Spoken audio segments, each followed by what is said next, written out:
ప్రార్థన చేసుకొని 30వ దినపు కూడికను మనం ప్రారంభించుకుందాం. దయచేసి కళ్ళు మూసుకుందాం, తలలు వంచుదాం. మన మధ్యలో ప్రసన్న గారు ఉన్నారు, వారి ముందుకు వచ్చి ప్రారంభ ప్రార్థన చేయవలసిందిగా మనం చేస్తాము.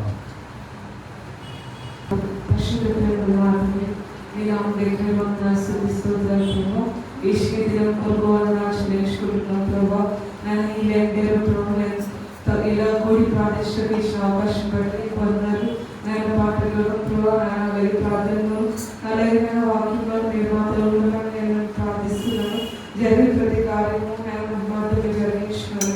ప్రతి ఒక్కరు ప్రభావ నేను సరిగ్గి రావడానికి సహాయం చేయమని ప్రభావ వాతావరణం కూడా ప్రభావ నేను అభిమానించుకోమని ఇచ్చిన ప్రార్థన చేసుకుని త్వరగా వేస్తున్నాం వేడుకుంటున్నాం. పరమతండ్రి ఆమేన్. ప్రభు యేసు అనే పాట పాడుతున్నామండి. హే ప్రభు యేసు, హే ప్రభు యేసు, హే ప్రభు దేవసుదా, సిల్వదరా పాపహరా శాంతికరా. హే ప్రభు యేసు, హే ప్రభు యేసు, శాంతి సమా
కదా కాని సమాధిలో మరణమును ఖైదీగా చేసిన నీవే కదా కలమయుడకు సాతానుని గర్వం కలమయుడకు సాతానుని గర్వం ఖండనమాయె కదా సిల్వదరా పాపహరా శాంతికరా హే ప్రభు యేసు హే ప్రభు యేసు కలువరిలోని శాంతి సుధా సెలయేరుగా ప్రవహించే కదా కలువరిలోని శాంతి సుధా సెలయేరుగా ప్రవహించే కదా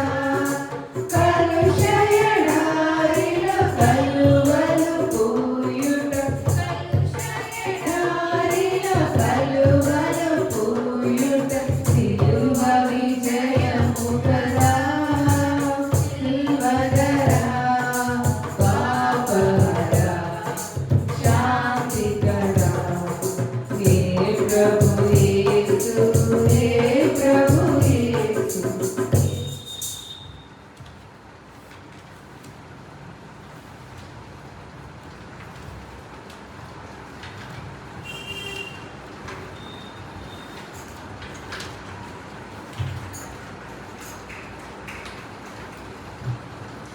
బాసిల్యన సిలువల పాపక్షమ అనే పాట పాడుతున్నాను. బాసిల్లెను సిలువలో పాపక్షమా యేసు ప్రభు నీ దివ్య క్షమ బాసిల్లెను సిలువలో పాపక్షమా కలువరిలో నా పాపము పోంచి సిలువకు నిన్ను యాహుతి చేసే కలువరిలో నా పాపము పోంచి సిలువకు నిన్ను యాహుతి చేసే కలుషహరా కరుణించితివి కలుషహరా కరుణించితివి బాసిల్లెను సిలువలో పాపక్షమా దోషము చేసినది నీవే కదా మోసముతో బ్రతికినది నీవే కదా దోషము చేసినది నీవే కదా మోసముతో బ్రతికినది నీవే కదా మోసితివా నా శాపవరం మోసితివా నా శాపవరం బాసిల్లెను సిలువలో పాపక్షమా పాపము చేసి గణించితి మరణం శాపమే గానే నాచించినది పాపము చేసి గణించితి మరణం శాపమే గానే నాచించినది కావలి పైనను ప్రోచినది కావలి పైనను ప్రోచితివి బాసిల్లెను సిలువలో పాపక్షమా నీ మరణపు వేదనను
కలువరిగిరిలో సిలువదారి అనే పాట పాడుకున్నామని.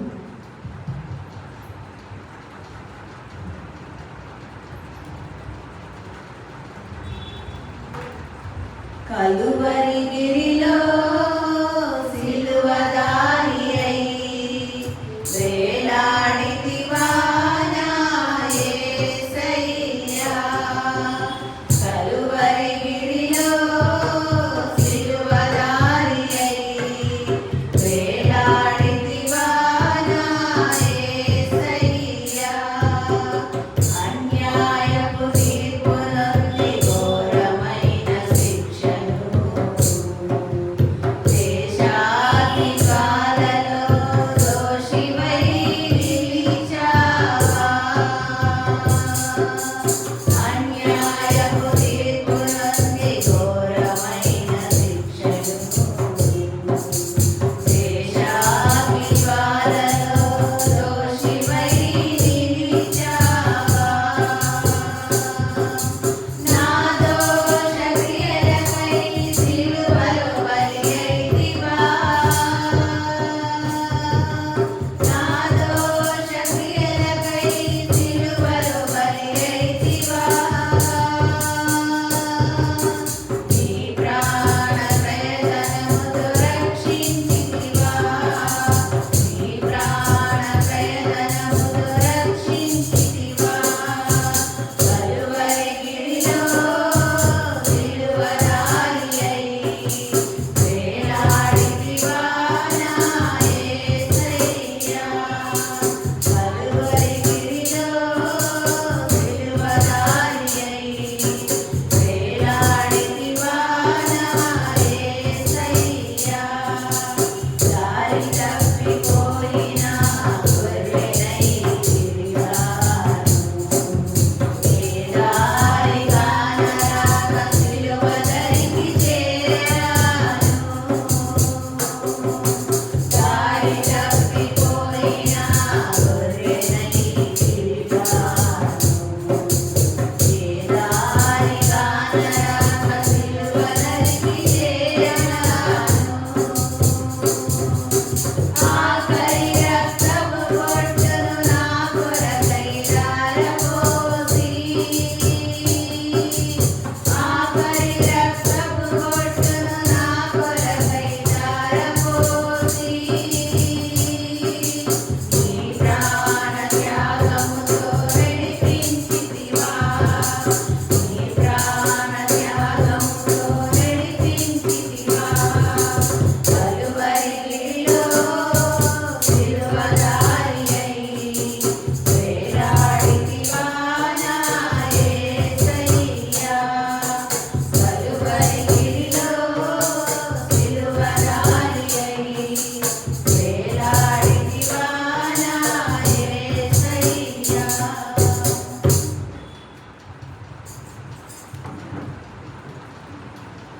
దేవుని మహిమపరిచిన స్త్రీలకు ప్రత్యేకమైన వందనాలు తెలియజేసుకుంటూ ఈ సమయంలో ఎవరైనా ప్రత్యేకమైన పాట పాడాలని ఆశ కలిగినట్లయితే వారికి సమయాన్ని అందజేస్తా ఉన్నాం. సమయాన్ని సద్వినియోగం చేసుకోవాల్సిందిగా మనం చేస్తా ఉన్నాం.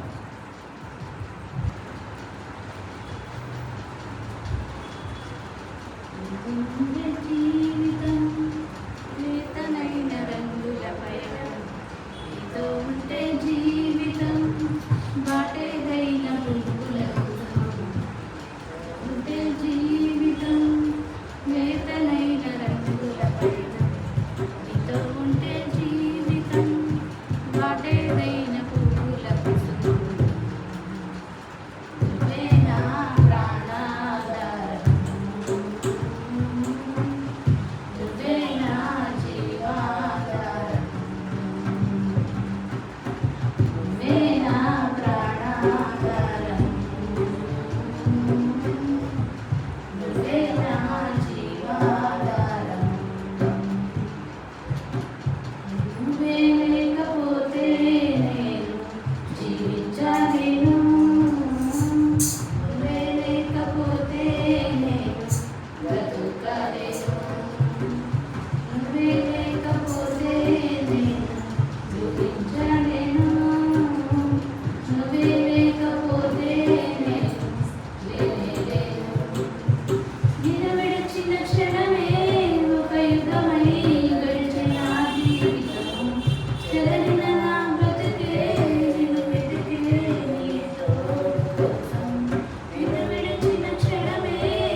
है प्रभु। तू ही मेरे जीवन यीशु, तू ही है प्रभु। तू ही मेरे मन में यीशु, कोई नहीं प्रभु। तेरे बिन मैं जीना संवरना मुश्किल है यारो। तेरे बिन मैं जलना बिताना नामुमकिन प्यारो। तेरे बिन मैं जीना संवरना मुश्किल है यारो। तेरे बिन मैं जलना बिताना नामुमकिन प्यारो। तू ही मेरे प्राणाधार है, तू ही मेरा जीवाधार है। तू ही मेरा प्राणाधार है,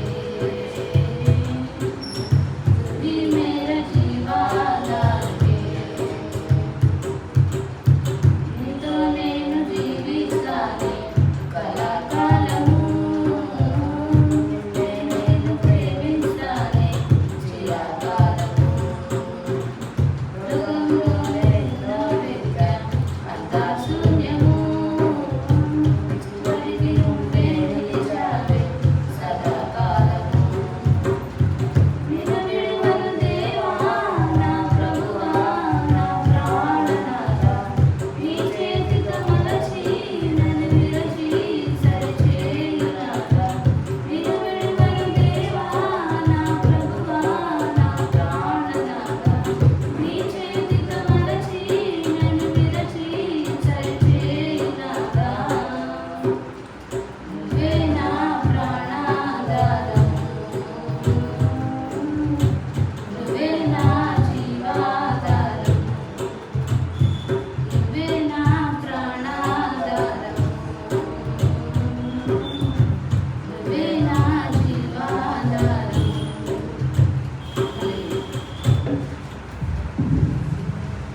వినిపించిన సిస్టర్ వాసంత గారికి అలాగే చైతన్య దోసంకి ప్రత్యేకమైన వందనాలు తెలియజేసుకుంటూ ఈ సమయంలో దేవుని యొక్క వాక్యాన్ని మనం ధ్యానించుకుందాం. మన మధ్యలో జ్యోతి సిస్టర్ గారు ఉన్నారు, వారు వచ్చి ప్రార్థన చేసిన తర్వాత కొద్దిసేపు దేవుని యొక్క వాక్యాన్ని మనం ధ్యానించుకుందాం.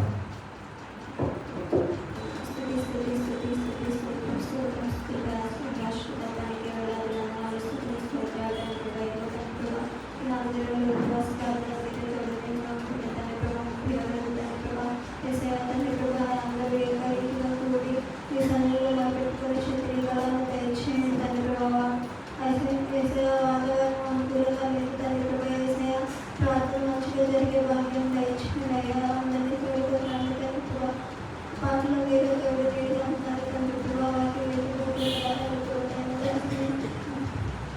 నాకు దూరకవాడు తండ్రి ప్రభా. విడగలిగిన వాక్యం చేయండి తండ్రి ప్రభా. ఏసయ్యా మీరు అక్కడికి ఎత్తబడే బిడ్డలను మమ్మల్ని నచ్చినట్టు బిడ్డగా ఇచ్చేసుకున్నారని మీ భాషణ చేసుకుని అడుగుతున్నాం తండ్రి.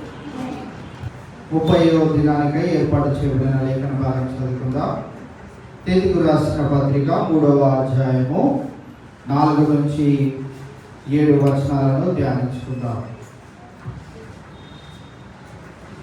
రక్షకుడైన దేవుని యొక్క ఆ, దయయు మానవుల యెడల ఆయనకున్న ప్రేమయు ప్రత్యక్షమైనప్పుడు మనము నీతిని అనుసరించి చేసిన క్రియల మూలముగా కాక తన కనికరము చొప్పుననే పునర్జన్మ సంబంధమైన స్నానము ద్వారాను పరిశుద్ధాత్మ మనకు నూతన స్వభావము కలుగచేయుట ద్వారాను మనలను రక్షించెను. మనం ఆయన కృప వలన నీతిమంతులమని తీర్చబడి నిత్య జీవమును కూర్చిన నిరీక్షణను బట్టి దానికి వారసులమగుటకై ఆ పరిశుద్ధాత్మను మన రక్షకుడైన యేసుక్రీస్తు ద్వారా ఆయన మన మీద సమృద్ధిగా కుమ్మరించెను. ఇవాళ ఈ యొక్క వచనాల్లో నుండి మనం ప్రాముఖ్యంగా గమనించే అంశాన్ని మనం చూడగలిగినట్లయితే అసలు రక్షణ అంటే ఏంటిది అనే విషయాన్ని మనం ఈవేళ జ్ఞాపకం చేసుకుని ఉన్నాం. రక్షణ అంటే ఏంటిది చెప్పండి? మారు మనసు, బాప్తిస్మము, ఇంకా దేవుని తెలుసుకోవడము, ఇంకా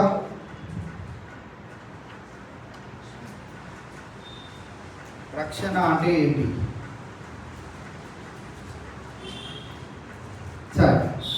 పేతురు పౌలు భక్తుడు తీతుకు పత్రిక రాస్తూ ఇక్కడ ఆయన తెలియజేస్తున్న మాటలను మనము ఒక్కొక్క వచనాన్ని ధ్యానించుకుంటూ వెళ్ళగలిగినప్పుడు మనకి రక్షణ అంటే ఏంటి అనేది మనకి ఈ దినాన అర్థమవుతుంది. రక్షణ, మారు మనసు అనే ఆ యొక్క అంశాల గుండా మనము నేర్చుకోవాల్సిన పాఠాన్ని ఇవాళ మనము నేర్చుకునే ప్రయత్నం చేద్దాం. 4వ వచనాన్ని మనం చూసినట్టయితే, మన రక్షకుడైన దేవుని యొక్క దయయు మానవుల ఎడల ఆయనకున్న ప్రేమయు ప్రత్యక్షమైనప్పుడు. మొట్టమొదటిగా మనం గమనించగలిగినట్లయితే మన రక్షకుడైన దేవుని యొక్క దయ, మానవుల ఎడల ఆయనకున్న ప్రేమ, 2 ప్రాముఖ్యమైన అంశాలను ఇక్కడ పౌలు భక్తుడు తీతుకు రాసి తెలియజేస్తా ఉన్నాడు. ఒకటి ఏంటిది అంటే దేవుని యొక్క దయ, అలాగే దేవుని యొక్క ప్రేమ ప్రత్యక్షమైనప్పుడు. అనగా మనం ఒకవేళ మన పిల్లలు, డాడీ నాకు రేపు ఎగ్జామ్కి pen, pencil, pad, scale, eraser, sharpener తీసుకురమ్మని అంటే మనం వాటన్నింటినీ తీసుకొని వచ్చి వాడి ముందు పెడితే అది ఏమంటారు అంటే తీసుకొని వచ్చామని మన భాషలో అంటాము. బైబిల్ గ్రంథపు భాషలో ఏమంటారంటే ప్రత్యక్షమైంది. నా బిడ్డ అడిగిన వస్తువులన్నీ నేను ప్రత్యక్షపరిచాను అని మనం అనవచ్చు. ఇక్కడ మన దేవుని యొక్క దయ, అలాగే ఆయన యొక్క ప్రేమ మన ఎడల, మానవాళి ఎడల ప్రత్యక్షమైనప్పుడు జరిగే విషయం ఏంటిదో ఇవాళ ఈ యొక్క వచనాల నుండి మనము నేర్చుకున్నాం. ఇదే తీతుకు రాసిన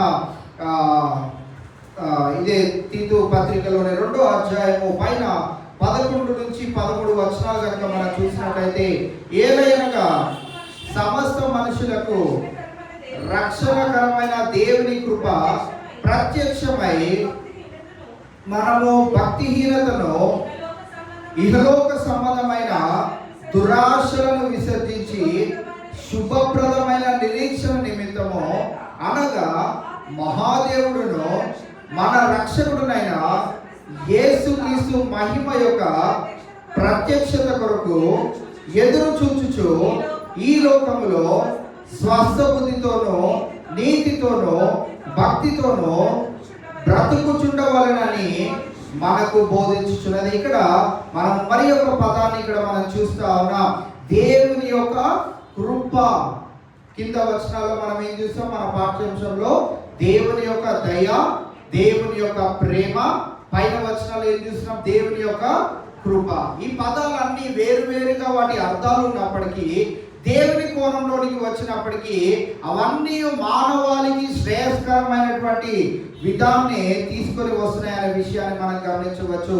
దేవుని యొక్క కృప ప్రత్యక్షమైనప్పుడు మనకు భక్తిహీనతను, ఇహలోక సంబంధమైన దురాశలను విసర్జించి శుభప్రదమైన నిరీక్షణ నిమిత్తము, ఇక్కడ ఆయన కృప, ఆయన యొక్క దయ, ఆయన యొక్క ప్రేమ మన ఎడల ప్రత్యక్షమైనప్పుడు, ఇవాళ మనం రక్షణ అనంటే మనం ఏం చెప్తున్నామంటే మారు మనసు, దేవుడు మనకి బాప్తిసం ద్వారా ఇచ్చే రక్షణ, వాటన్నిటి గురించి చెప్తున్నాం. అవన్నీ ఎంత వాస్తవాలో వాటన్నిటికంటే రక్షణ పొందుకునే ముందు మనము విడిచిపెట్టవలసిన విషయాలను ఇక్కడ తెలియజేస్తున్నాడు. ఏంటి అంటే భక్తి హీనతను.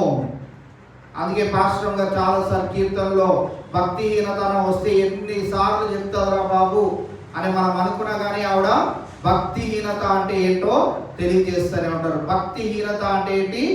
భక్తి ఉంటుంది కానీ హీన దశలో, చేయాలనుకుంటాము చేయబుద్ధి కాదు, వర్షం పడుతుంది మానేస్తాము. అలాగా చాలా భక్తి చేయాలని 40 దినాలు ఎలాంటి పరిస్థితుల్లో నేను దేవుని మందిరాన్ని మానకూడదని తీర్మానం తీసుకుంటాము.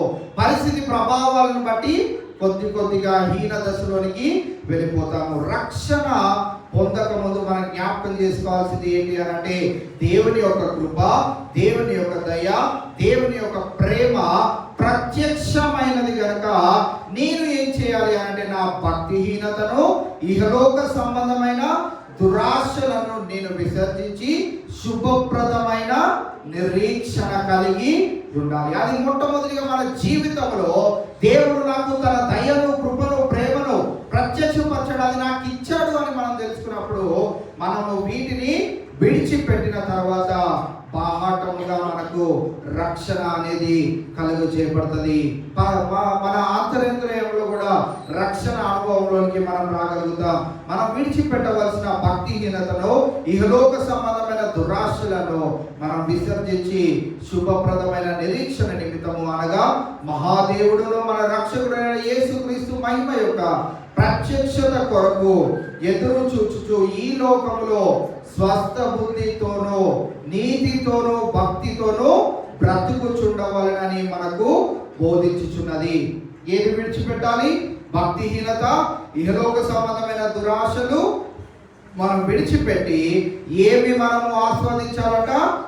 ఈ లోకములో స్వస్థ బుద్ధితోనూ నీతితోనూ అలాగే మూడవది భక్తితోనూ మనము బ్రతుకుచుండవలనని మనకు బోధించుచున్నది. మొట్టమొదటిగా మనము ఈ రక్షణ అనగా మనం జ్ఞాపకం చేసుకోవాల్సిన ప్రాముఖ్యమైన విషయం ఏంటిది అంటే, ఆయన కొన్ని మనకు ప్రత్యక్షపరిచినప్పుడు ఆయన మన నుండి తిరిగి కొన్ని కోరుకుంటా ఉన్నాడు. ఇహలోక సంబంధమైనటువంటిని విడిచిపెట్టి ఆయన మహాదేవుడు గనుక ఆయన మన నుండి ఏం కోరుకుంటున్నాడంటే, ఈ లోకంలో మనం ఎలా జీవించాలంట? స్వస్థ బుద్ధితోనూ నీతితోనూ భక్తితోనూ మనం బ్రతుకుచుండాలి అని ఇక్కడ తెలియజేయడం మనం చూస్తా ఉన్నాం. 5వ వచనంలోనికి వెళ్తే, అవి ప్రత్యక్షమైనప్పుడు మనము నీతిని అనుసరించి చేసిన క్రియల మూలంగా కాక తన కనికరము చొప్పుననే పునర్జన్మ సంబంధమైన స్నానము ద్వారాను పరిశుద్ధాత్మ మనకు నూతన స్వభావము కలుగజేయడం ద్వారాను మనలను రక్షించెను. ఇక్కడ అందుకే నేను చాలా సార్లు చెప్తా ఉంటాను, ఎవరైనా బాప్తిసం పొందుకోవాలని ఆశపడినప్పుడు పాస్టర్ గారు మేము బాప్తిసం తీసుకుంటాము అంటే వాళ్ళకి ఏ విధాలుగా వాళ్ళకు ఉన్న డౌట్స్ ఏంటి, వారికి ఉన్న ఆలోచన ఏంటో వాటన్నిటిని తెలుసుకొని వారికి ఆ విషయాలలో క్లారిటీనిచ్చి వెంటనే వారిని బాప్తిసానికి సిద్ధపరుస్తా ఉన్నాం. అందుకే నెలకి ఒక్కరినైనా రక్షణ మార్గంలోనికి నడిపించడానికి దేవుడు మన సంఘానికి అటువంటి ఆధిక్యతలు ఇస్తా ఉన్నాడు. ఇక్కడ రక్షణ పొందక ముందు మనము కలిగి ఉండవలసిన ఏంటి అనేది ఇందాక మనము 12-13 వచనాల్లో 2వ అధ్యాయం 12-13 వచనాల్లో చదువుకున్న మాటలని మళ్ళీ ఇక్కడ 5వ వచనంలో తెలియజేస్తా ఉన్నాడు. నీతిని అనుసరించి చేసిన క్రియల మూలంగా కాక తన కనికరమును చొప్పుననే పునర్జన్మ సంబంధమైన స్నానము ద్వారాను పరిశుద్ధాత్మ మనకు ఏం కలుగు చేయాలట? నూతన స్వభావము కలుగు చేయడం ద్వారాను మనలను రక్షించెను. దేవుడు పుట్టిగా నీకు రక్షణ ఇచ్చేస్తున్నాడని అలా ఇచ్చేలేదట. దాంట్లో చాలా గొప్పదైనటువంటి ప్రాసెస్, మనకు కనిపించినటువంటి దేవుని యొక్క కార్యములు అనేకమైన ఉన్నాయి అనే విషయాన్ని ఇక్కడ మనము జ్ఞాపకం చేసుకోవాలి. నూతన స్వభావము మనం కలిగి ఉంటేనే మనం రక్షింపబడ్డామనే విషయాన్ని మనము జ్ఞాపకం చేసుకోవాలి. మన జీవితము బాప్తిస్మంకు ముందు ఒకలాగే తర్వాత ఒకటేలాగా ఉంది అని అంటే మనం నిజముగా దేవుడు అనుగ్రహించే బాప్తిస్మమును పొందుకోలేదు. బాహటముగా మనము నీటి ద్వారా బాప్తిస్మం పొందుకున్నామేమో కానీ మరి ఆత్మలో దేవుడు కలుగు చేసే ఆ నూతన స్వభావాన్ని మనం ఇంకనూ స్వతంత్రించుకోలేదనే విషయాన్ని మనము జ్ఞాపకం చేసుకోవాల్సిన వారమై ఉంటా ఉన్నాం. 6-7 వచనాలు కూడా మనం చూస్తే, మనం ఆయన కృప వలన నీతిమంతులమని తీర్చబడి నిత్య జీవమును గూర్చిన నిరీక్షణను బట్టి దానికి వారసుల మగుటకై ఆ పరిశుద్ధాత్మను మన రక్షకుడైన యేసు క్రీస్తు ద్వారా ఆయన మన మీద సమృద్ధిగా కుమ్మరించెను.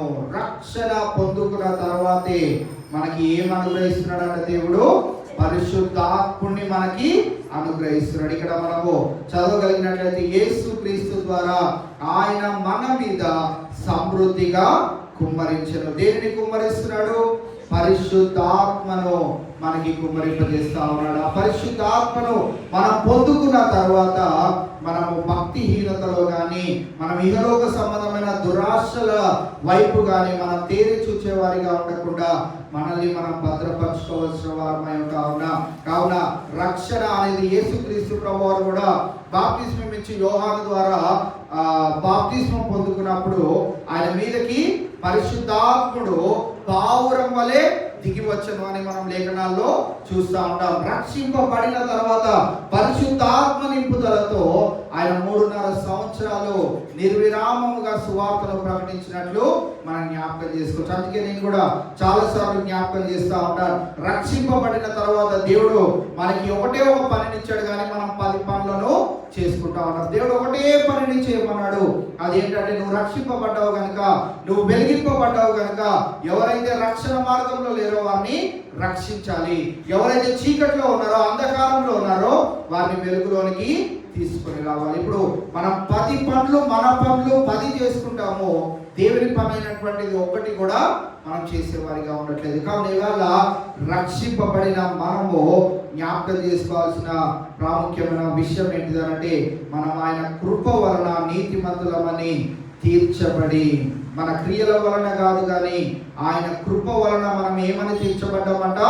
నీతిమంతులమని తీర్చబడి ఉన్నాము. నిత్య జీవమును గూర్చిన నిరీక్షణను బట్టి దానికి వారసులగుటకు ఆ పరిశుద్ధాత్మను మన రక్షకుడైన యేసుక్రీస్తు ద్వారా ఆయన మన మీద సమృద్ధిగా కుమ్మరించెను. కావున ఈవేళ పరిశుద్ధాత్మ దేవుని మన మీద సమృద్ధిగా కుమ్మరించిన వేళ మనము ఎటువంటి కార్యములను చేసేవారిగా ఉండాలి అంటే, భక్తి కార్యములను చేసేవారిగా ఉండాలి, నీతి కార్యములను చేసేవారిగా ఉండాలి. ఈ లోకంలో మనము స్వస్థ బుద్ధితో జీవించేవారిగా ఉండాలి. రోమీయులకు రాసిన పత్రిక 3వ అధ్యాయము 24వ వచనాన్ని కనుక మనం చూసినట్లయితే, రోమీయులకు రాసిన పత్రిక 3వ అధ్యాయం 24వ వచనం. కాబట్టి నమ్మువారు ఆయన కృపచేతనే క్రీస్తు యేసునందలి విశ్వాసము ద్వారా విమోచనము ద్వారా ఉచితముగా నీతిమంతులమని తీర్చబడిచున్నారు. ఇక్కడ మనం గమనించినట్లయితే, కాబట్టి నమ్మువారు ఆయన కృప చేతనే, మరి ఒకసారి ఆ మాటను మనం ఇక్కడ చూస్తా ఉన్నాం.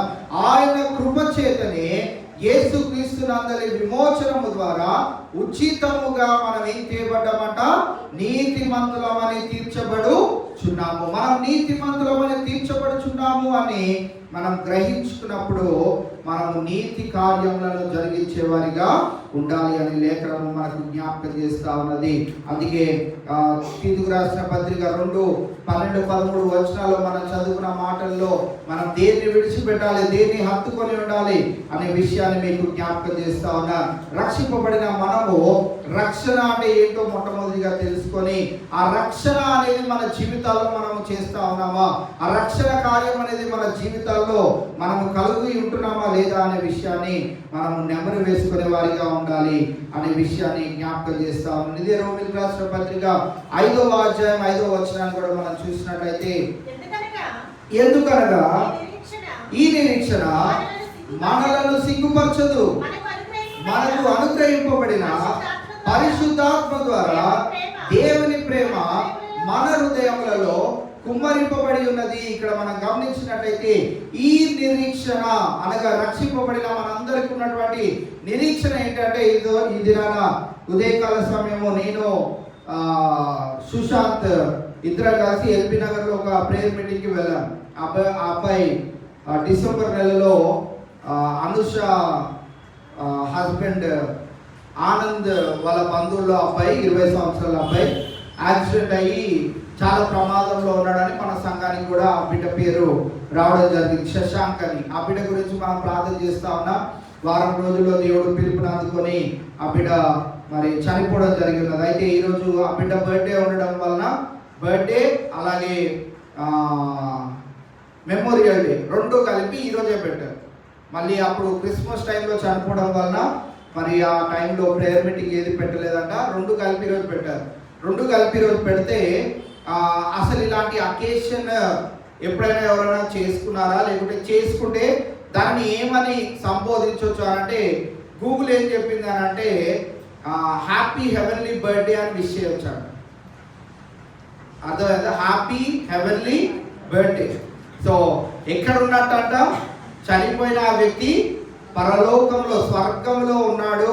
ఆ బిడ్డకి మనము మన యొక్క శుభాకాంక్షలు తెలియజేయవచ్చు అని గూగుల్ తెలియజేయడం జరిగింది. నాకు ఆ మాట వినగానే ఆశ్చర్యం అనిపించింది. కానీ నేడు ఈ దినాన మనము ఈ లేఖనాన్ని కనుక గమనించగలిగినట్లయితే మనకి కూడా దేవుడు ఒక నిరీక్షణను ఇచ్చాడు. ఒకానొక దినాన రక్షింపబడి మరి మృతి పొందిన వారందరినీ మనం ఒకానొక దినాన ఏం చేస్తాము, కలుసుకుంటాము. వారు ఉన్నటువంటి ఆ స్వరూపంలో మనం వారిని గుర్తుపడతాం. వారందరూ యేసుక్రీస్తు ప్రభు వారితో మనం ఒకవేళ సజీవులుగా ఉండి ఆయన రెండో రాకడలో వచ్చినట్లయితే ఆయనతో వారందరూ వచ్చెదరు అనే నిరీక్షణను కలిగి ఉన్న మనము ఈ నిరీక్షణ అనగా ఇంతవరకు తెలియజేసిన నిరీక్షణ మనలను ఏం చేయదంట, సిగ్గుపరచదు. కావున మనము ఈ నిరీక్షణను బట్టి దేవుడు మన జీవితాలలో చేయమంటున్న పనిని మనం జరిగించే వారిగా ఉండాలి. నిరీక్షణ మనలను సిగ్గుపరచదు, కానీ మనము అనేక విషయాల్లో సిగ్గుపడే వారిగా ఉంటాం. బైబిల్ మోసుకొని దేవుని మందిరానికి రావాలంటే సిగ్గుగా ఉంటుంది. ఊర్లో చాలా పర్టికులర్గా చాలా మనం గమనిస్తూ ఉంటాం. నేడు ఒక చిన్న పల్లెటూరులో జరిగిన ఒక సందర్భాన్ని కూడా మీకు జ్ఞాపకం చేయాలనుకుంటున్నాను. పరిస్థితులు ఎలా ఉంటాయి అని అంటే, మీరు తక్కువ కులవాళ్ళు, మీరు అక్కడి నుంచి వెళ్ళాలి ఇక్కడి నుంచి వెళ్ళాలి అని చాలా విభేదాలతో వారు నరకం అనుభవించే పరిస్థితులు మనము ఊర్లలో ఇప్పుడు చూడగలుగుతాం. మనమైతే సిటీలో ఉన్నాం కనుక బైబిల్ పట్టుకొని హ్యాపీగా రాగలుగుతున్నాం. కానీ బైబిల్ పట్టుకొని వెళ్తున్నాము అంటే వీడు తక్కువ కులస్తుడు, లేకుంటే వీడు వాడు వీడు అని వారిని చాలా భయభ్రాంతికి చెందించే వారిగా మరి పల్లెటూరులో మనం చాలా సందర్భాలు చూడగలుగుతాం. అయినప్పటికీ వారు నిలబడి దేవుని కొరకు పోరాడే వారిగా ఉంటా ఉన్నారు. మనకి ఇంత వెసులుబాటు ఉన్నప్పుడు,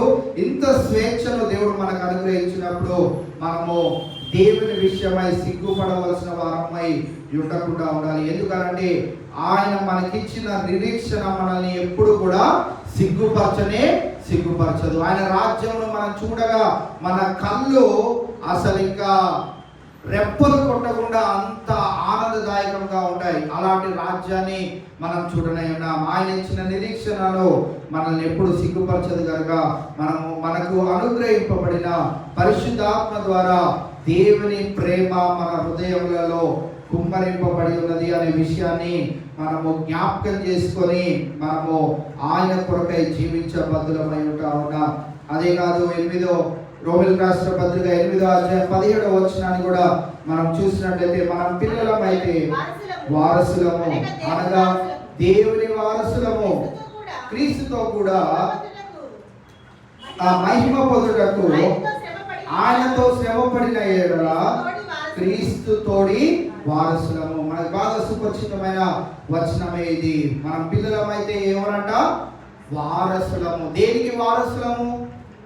ఈ లోకంలో ఎంత గొప్పగా ఎవరి గురించి చెప్పుకున్నా కానీ వారి వారసత్వాన్ని గురించి మరి ఎంతవరకు తెలుస్తుంది, ఎంతమందికి తెలుస్తుంది అంటే చాలా కొంతమంది వరకే తెలుస్తూ ఉంటుంది. కానీ దేవుని వారసులం అని అంటే మరి ఆ విషయాన్ని సమస్తము గ్రహిస్తూ ఉంటారు కనుక మనం ఈ వచనంలో నుంచి తెలుసుకోవాల్సిన మాట ఏంటిదంటే, మనం పిల్లలమైతే వారసులము అనగా దేవుని వారసులము, క్రీస్తుతో కూడా మహిమ పొందుటకు ఆయనతో కూడా శ్రమ పడిన ఎడల క్రీస్తుతోడి వారసులము. కేవలం వారసులం అయిపోవాలి అని అంటే ఆయన నమ్ముకొని బాప్తిజం తీసుకొని మనకు నచ్చినట్టు జీవిస్తే కాదు.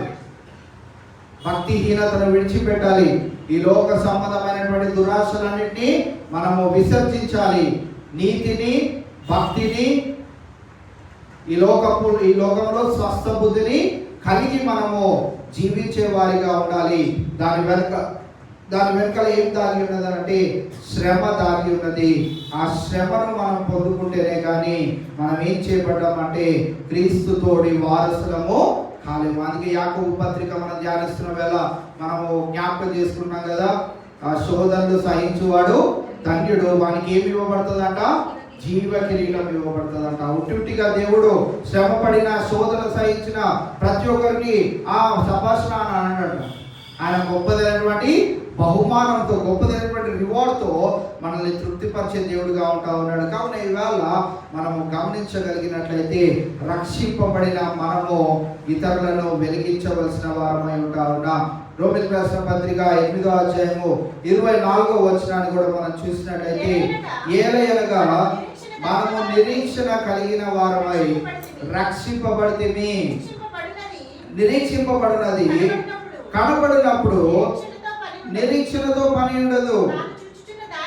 తాను చూచుచున్న దాని కొరకు ఎవడు నిరీక్షించును? ఒకవేళ దేవుడే బైబిల్ గ్రంథంలో మీరు ఉండబోయేది ఈ లోకంలోనే, వీరితోనే ఎప్పటికీ శాశ్వత కాలం, మీరు చనిపోయినా మళ్ళీ యేసుక్రీస్తు ప్రభువు వచ్చినా ఈ కుటుంబంతోనే ఉంటారు అని అంటే, అది మనకి కనబడుతుంది, మనకు తెలిసిపోయింది, బైబిల్ గ్రంథంలో ఉంది కాబట్టి మనం దాని గురించి ఎక్కువగా పట్టించుకోము. చాలాసార్లు మనం అనుకుంటాం, పోయి ఈ ఇంట్లో పడ్డాం ఏంట్రా అని మనం అనుకుంటా ఉంటాం.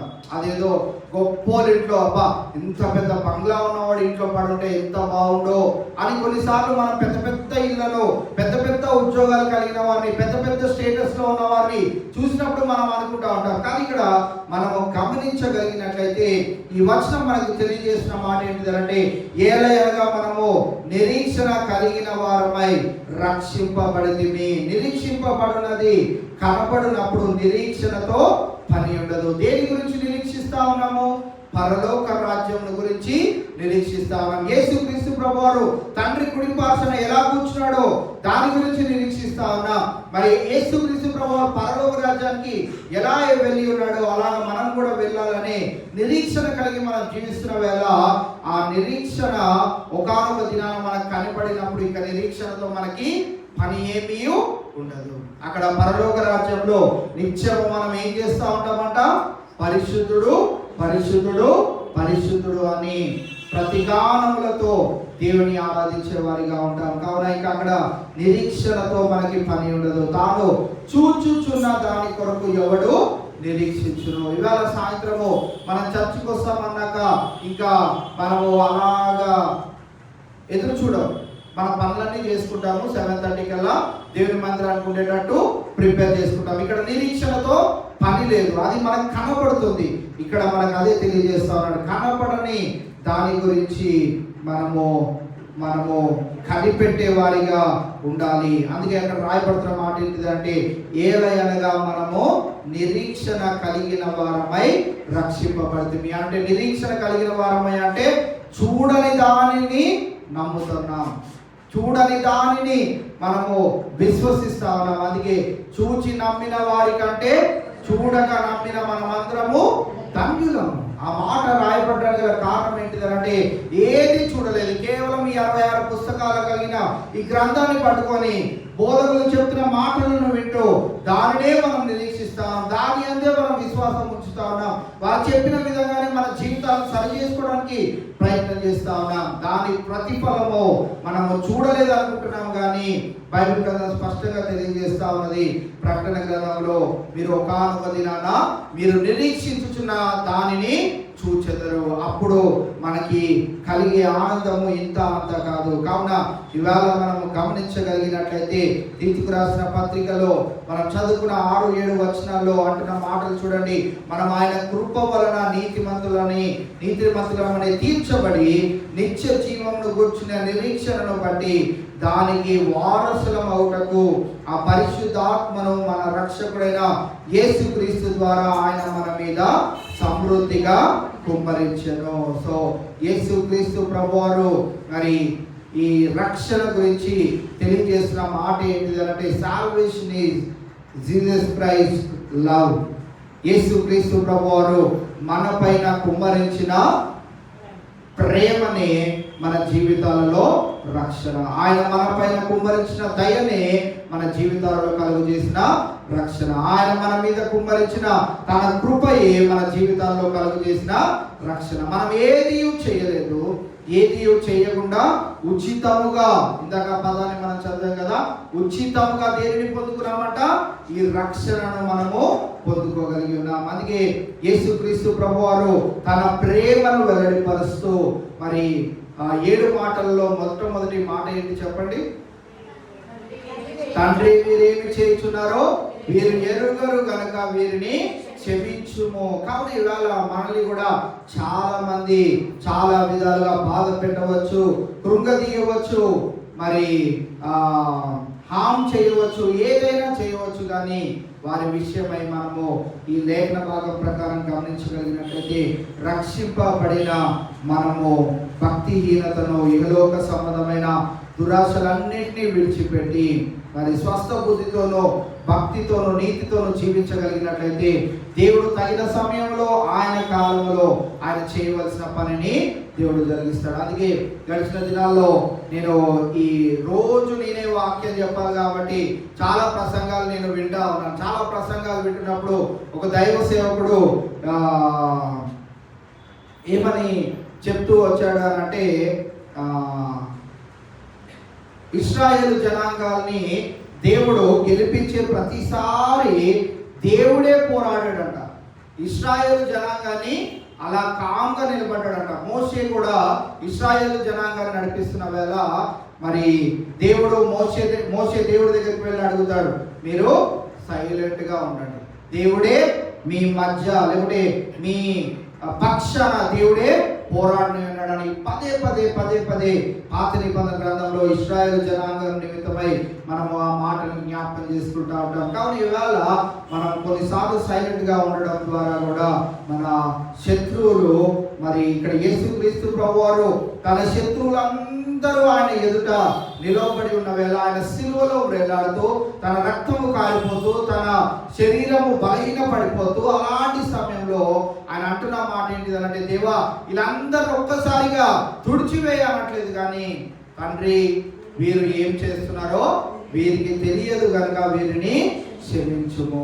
ఇవాళ యేసుక్రీస్తు ప్రభువారు మనకి తెలియజేస్తున్న ఆ యొక్క రక్షణ అనుభవం ఏంటిది అనంటే, ఆయన జీవితంలో నుంచి మనం నేర్చుకోవాల్సిన రక్షణ అనుభవం ఏంటి అనంటే, ఈ లోకంలో శ్రమలు, ఈ లోకంలో దుఃఖము, ఈ లోకంలో కృంగిపోయేతనము, ఈ లోకంలో మరి బాధ పెట్టేతనము, ఇవన్నీ మనకు ఎదురైన వేళ మనం నిశ్శబ్దంగా దేవుని యందు విశ్వాసం ఉంచి మన జీవితాన్ని కనుక ముందుకు కొనసాగించగలిగినట్లయితే దేవుడు తగిన సమయంలో మనకి న్యాయాన్ని చేసే దేవుడుగా ఉంటా ఉన్నాడు. కావున ఇవాళ మనం ఈ లేఖన భాగంలో నుంచి గమనించగలిగినట్లయితే ఆయన కృపను బట్టి, ఆయన ప్రేమను బట్టి, ఆయన దయను బట్టి మనము రక్షింపబడి ఉన్నాం. మీ నీతి క్రియలు కాదు, మీ యొక్క విశ్వాసం కాదు, మీ భక్తి కాదు, కానీ ఆయన కృప, దయ, ప్రేమ వలనే మనం రక్షణ పొందుకొని ఉన్నాం.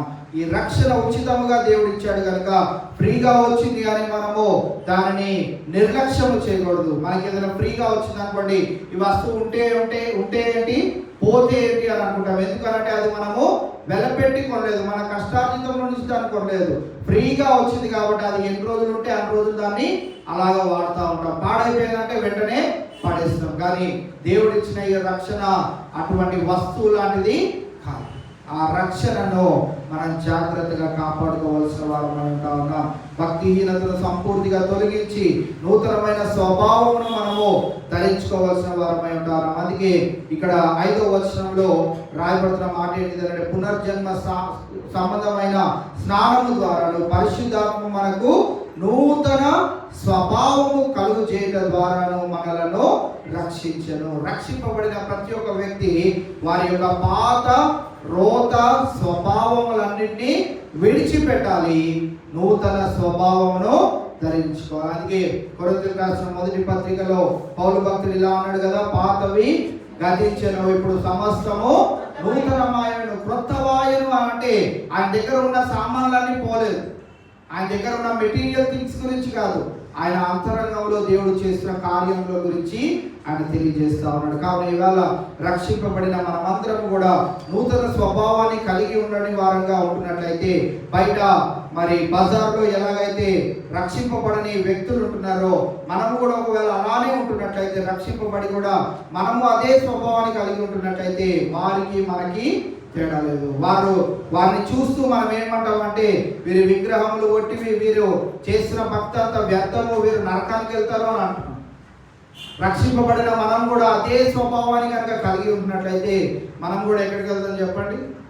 మీరు చెప్పినా చెప్పకపోయినా దేవుడు చేసే పనిని దేవుడు చేస్తాడు. నూతన స్వభావమును మనం కలిగిన వారిగా జీవించాలి కనుక ఇవాళ యేసుక్రీస్తు ప్రభువు తన అనుభవాల నుంచి రక్షణ అంటే ఏంటని చెప్తున్నాడు అని అంటే, తండ్రి వీరేమి చేయించున్నారు వీరు ఎరుగరు కనుక వీరిని క్షమించుము. ఇవాళ రక్షింపబడిన మనమందరము మరి ఒకరినొకరు క్షమించుకునే స్థితిలో ఉండాలి, ఒకరినొకరు ప్రేమించుకునే స్థితిలో ఉండగలగాలి. దేవుడు తన సమయంలో తాను తన బిడ్డలకు న్యాయము చేసే దేవుడు కనుక ఆ రీతిగా విశ్వాసంలో దేవుని యందు సంపూర్ణమైనటువంటి నిరీక్షణ కలిగి జీవించగలిగినట్లయితే దేవుడు తన యొక్క కార్యములు మన పట్ల గొప్పవిగా జరిగిస్తాడు కనుక అతి గొప్ప ధన్యత ఎదిరిన వాక్యమైన మనందరికీ దేవుడు సమృద్ధిగా దయచేయడు గాక. దేవుడి కొద్ది మాటలు మనందరి వెంటిలో భద్రపరచం గాక. చివరి ప్రార్థన చేసుకుందాం. అనుదినము తెలియజేయబడుతున్న ప్రార్థనాంశాలను గమనిద్దాం. సిబిఎస్ఈ ఎగ్జామ్స్ రాసిన బిడ్డలు ఆరన్ పోల్ అలాగే జస్వంత్ నిమిత్తమై ప్రార్థన చేద్దాం. వారికి మంచి రిజల్ట్ దేవుడు అనుగ్రహించాలన్నా. అలాగే ఎస్ఎస్సి ఎగ్జామ్స్ రాసిన బిడ్డలు కూడా జ్ఞాపకం చేసుకుందాం. హానోక్, ఉదయ్, శశాంక్ వీరికి కూడా దేవుడు రాసిన ఎగ్జామ్స్లో రాయబోచిన ఎగ్జామ్స్లో మంచి ఉత్తీర్ణత దయచేయాలన్నా. ఇంటర్మీడియట్ ఎగ్జామ్స్ రాసిన బిడ్డలకు మంచి రిజల్ట్ దయచేయాలన్నా. ఎంసెట్ అలాగే నీట్ కొరకు వారు ప్రిపేర్ అవచ్చు ఉండగా వారికి మంచి కాలేజెస్లో మరి ఎంట్రన్స్ ఎగ్జామ్లో మంచి రిజల్ట్ పొందుకొని మంచి కాలేజెస్లో వారి సీట్ని పొందుకోగలుగుటకు, మంచి కోర్సులో కూడా వారి సీట్ని పొందుకోగలుగుటకు ఆ బిడ్డల గురించి ప్రార్థన చేద్దాం. అలాగే ప్రెగ్నెంట్ లేడీస్ని జ్ఞాపకం చేసుకోండి. రాణి గారు అలాగే రేష్మ గారి గురించి ప్రార్థన చేయవలసిందిగా మనం చేస్తాము. మన ఆరోగ్య పరిస్థితుల్లో ఉన్న బిడ్డలు జ్ఞాపకం చేసుకోండి. విజయలక్ష్మి గారు కన్ను ఆపరేషన్ అయ్యి మరి పూర్తి స్వస్థత కొరకు మరి ప్రార్థన చేయమని కోరుతున్నారు. వారి కొరకు ప్రార్థన చేద్దాం. అలాగే 7 నెలల బాబు కిడ్నీ ఆపరేషన్ అయి ఉన్నాడు. మరి బిడ్డకు దేవుడు సంపూర్ణమైనటువంటి స్వస్థత చేకూర్చలాగా వారి కొరకు ప్రార్థన చేద్దాం. పాస్టర్ కిషోర్ గారు హార్ట్ ప్రాబ్లంతో బాధపడతా ఉన్నారు. దేవుడు వారికి సంపూర్ణ స్వస్థత దయచేయలాగా వారి కొరకు ప్రార్థన చేద్దాం. అలాగే మా అత్తగారు ప్రసన్న తల్లి గారు ప్రేమ్ కుమారి గారికి పూర్తి స్వస్థత దేవుడు చేకూర్చలాగా వారి కొరకు ప్రార్థన చేద్దాం. అలాగే సంతోష గారు ఆర్థరైటిస్తో బాధపడతా ఉన్నారు. వారి గురించి కూడా ప్రార్థన చేయవలసిందిగా మనం చేస్తాము. అలాగే మరి సుధాకర్ గారి యొక్క అన్నగారి యొక్క కుమారుడు జోసెఫ్ తంబి గారు కూడా మ్యాచెస్ చూస్తున్నారు. తగిన సమయంలో మరి దేవుడు చక్కనటువంటి వధువును మరి బిడ్డకు అనుగ్రహించి వారి వివాహం జయప్రదంగా జరిగించలాగా మరి వీరి కొరకు ఈ అంశాల నిమిత్తమై ప్రార్థన చేయవలసిందిగా చివరి ప్రార్థన మన మధ్యలో మా బ్రదర్ సుధాకర్ గారు వచ్చి చేయవలసిందిగా మనం చేస్తాము.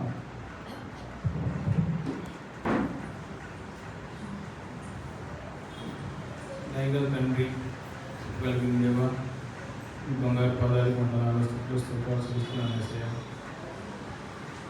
ఏసయ్య రాజు ప్రభు నాయన చింత సింహాసనందు పరమ తండ్రి, మీకు నమ్మాలి నాయన వందనాలు చూస్తున్నాను. ఏసయ్య ఉదయ సమయం కాలించిన ఆయన మా పట్ల, మా కుటుంబాల పట్ల నాయన, మా ఉద్యోగాల పట్ల రాకపోకల్లో మీరు చూపుకొని బట్టి నాయన మీకు వందనాలు స్తోత్రాలు చూస్తున్నాను. ఏసయ్య సాయంకాలం సమయంలోనైనా 30వ రోజునైనా మీ సులువు ధ్యానాల్లోనైనా మేమందరం కూడా కూడినైనా మీ నామాన్ని కనబరిచే భాగ్యాన్ని మీరు మాకు ఇచ్చిన విధానాన్ని బట్టి మీకు వందనాలు స్తోత్రాలు చెల్లిస్తున్నాను. ఏసయ్య ప్రోగ్రాం జరిగిన కార్యక్రమాలన్నింటి బట్టి నేను మీకు చెల్లిస్తున్నాను. ఏసయ్య పాటల ద్వారా నేను మహిమ పొందా. ఏసయ్య పుస్తకాల ద్వారా నైనా మీరు ఎంతగా మహిమ పొందాలని నమ్ముతున్నాను. ఏసయ్య జ్ఞాపకం చేసుకోండి.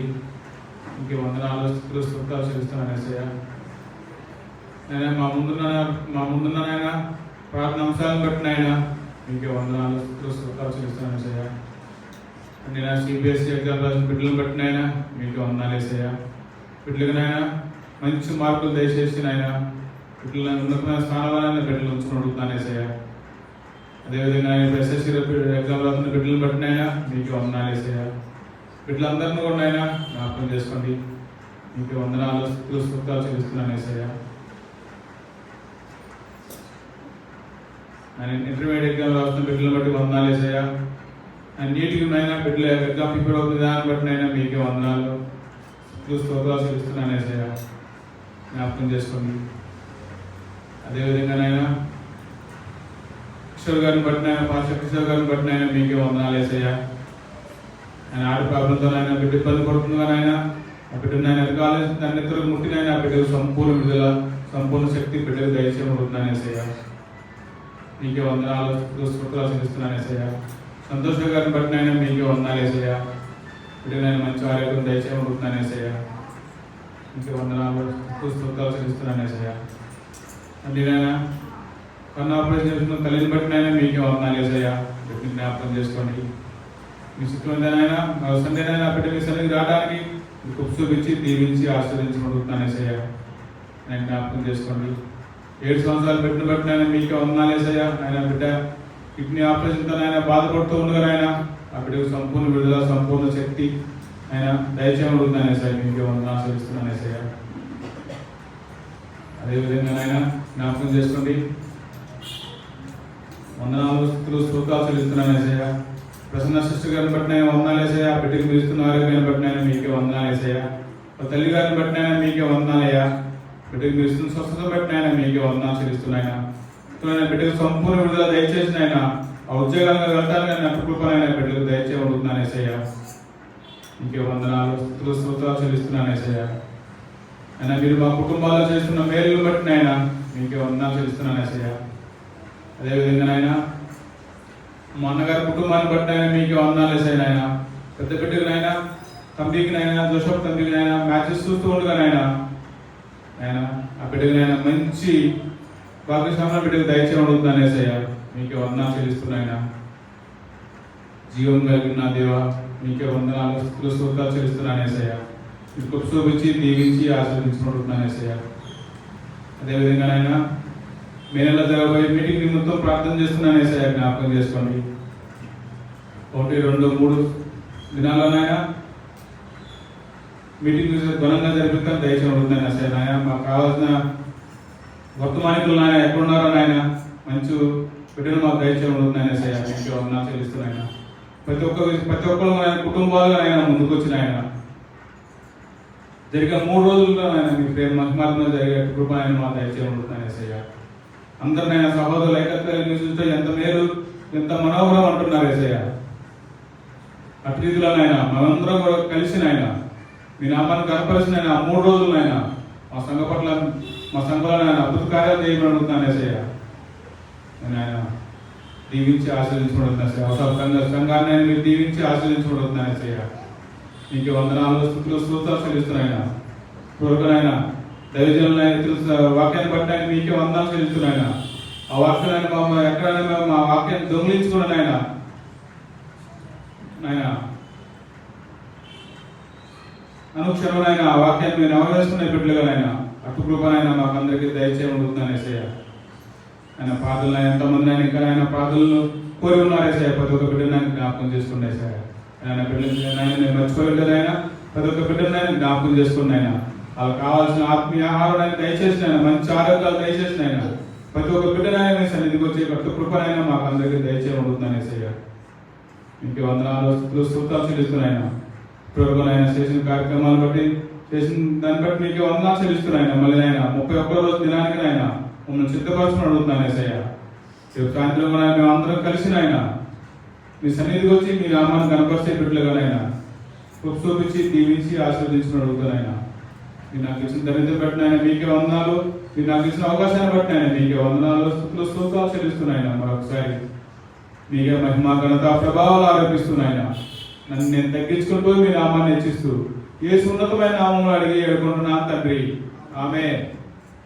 సన్నిధిని తోడుగా ఉంచి 30వ దినపు కూడికను కూడా ముగించుకోవడానికి దేవుడు సహాయం నన్ను పేర్చిన విధానాన్ని బట్టి దేవాది దేవునికి వందనాలు తెలియజేసుకుంటూ ఈ కూడిక ఎంతతో ముగిసిందని తెలియజేస్తాను. రేపటి దినాన తిరిగి 31వ దినపు కూడికలో సాయంత్రం 7:30 గంటలకు మనం అందరం పాల్పొందులు పొందుదాం. అలాగే వర్షం ఉన్నప్పటికీ మీరు ఆశీర్వదిలో వచ్చిన మీ అందరినీ దేవుడు బహుగా దీవించి ఆశీర్వదించును గాక. Thank you.